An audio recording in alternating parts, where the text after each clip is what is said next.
Welcome back to TYT Sports. Jason, Drew, and Ben. NBA Finals around the corner. They start Thursday, June 4th. We're all very excited, but that brings up a great conversation.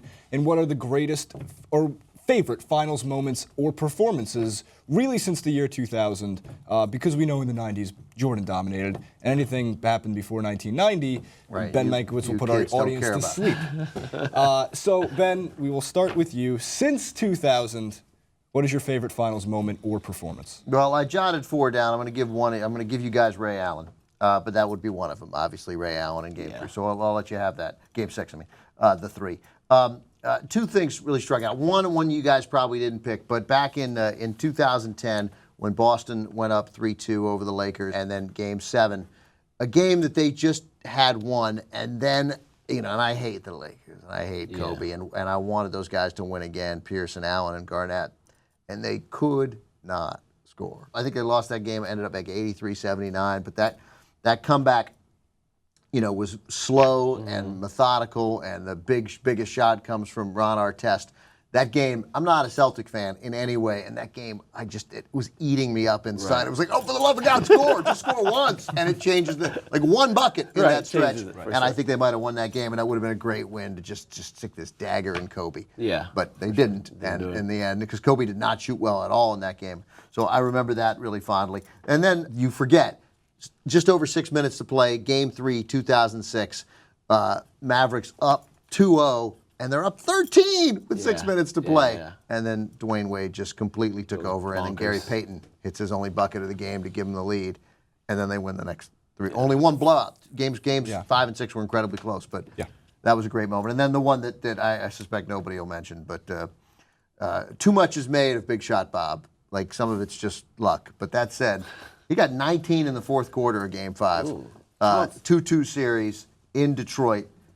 19, and he hit 3 after 3 after 3 after 3. They were really open. He's got a lot of rings. And the last one with 6 seconds to go, Spurs down 95-93, and he hit that last 3. And you could hear the announcer say, I think it was Marv, and you're like, oh, no, they're leaving. He's open. What are you doing? What are you doing? And what do you know? He made it, and the Spurs win it, and then they lose Game 6, but they won Game 7 and win it. It was amazing. 19 for Albertori, and a couple of them were drives and throwdowns too. Right. And he was hurt, his shoulder hurt. It was great. So those 3 really stand out. All very fantastic moments in NBA history. Drew? Well, obviously the Ray Allen. I was going to say that as well. I mean, that's the biggest shot, one of the biggest shots in history. Absolutely.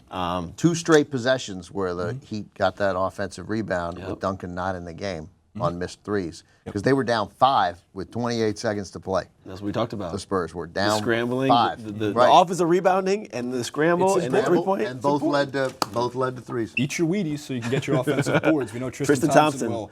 Mine, for whatever reason, I always feel this is a very forgettable moment in NBA Finals history, but it has to go down as a top 10 most dominant single-game performance in NBA history's entirety.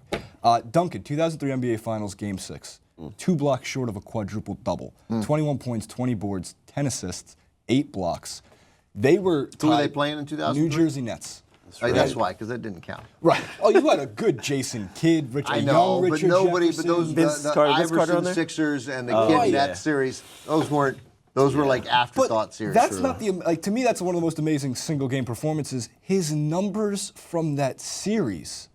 24.2 points, 17 boards, 5.5 assists, 5.5 blocks. He's a good player. This is the end of David Robinson. This is when Duncan started to take over that team, and for the next 12 years would solidify his legacy as potentially a top 10 NBA player. He's just not that flashy, but you gotta love his game. Wade and please let us never forget, and I always bring this up, what Dirk did in 2011. They never thought they were gonna get back to that situation when they lost to the Heat in 2006, but that was pretty good. That was a special moment. It was special, and the drive in Miami, and I believe Game 4, where he sinks the layup to take over the lead, and with about 3 seconds left, the Dirk sign in the background when they go back to Dallas to play. His European legacy in the NBA gets solidified with that, and he was just the kind of guy that you wanted to win. When you watch that playoff run, not me. Really? I got no. You root against Dirk? Everybody was just rooting against the Heat, basically. Yeah. At that point they were. But those are my 2. I think Duncan is too easily forgotten as a guy that's going to go down as a top 10 greatest. And I think Wade lost because the last 4 years Wade has been LeBron's running mate. You forget he averaged 35 points a game in that series. Yeah. They were done. That was we've never had a team come back from 3-0, but down 2-0 In the finals. and down 2-0 in the finals, and down 13 with 6 minutes to play. That's almost 3-0. Yeah. So again, He averaged 35 why points does a game. it in seem that to series, get? by the Why way. does it seem to get lost that Dwayne Wade was a top 3 NBA player for 10 years?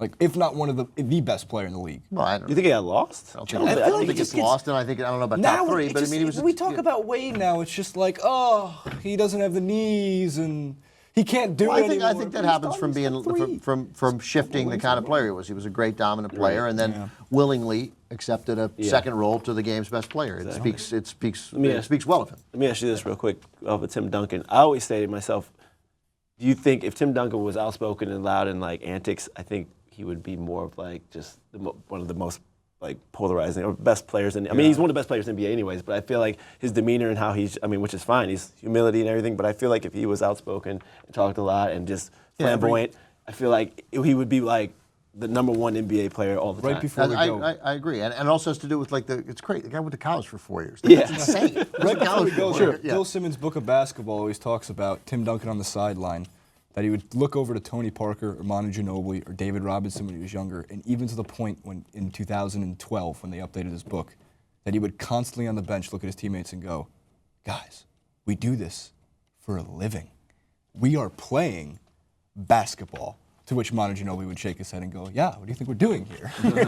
Trying to win, it's the finals. There you have it. We know that there's going to be more NBA Finals moments made in the coming week and a half. We might even see more of Riley Curry becoming the most polarizing figure in the NBA. Leave your favorite Finals moments or performances from 2000 on in the comment section below. Don't forget to subscribe. Follow Drew on Twitter. It's Drewski, It's 3 Drewski. eyes. Ben Mack has enough Twitter followers as it is.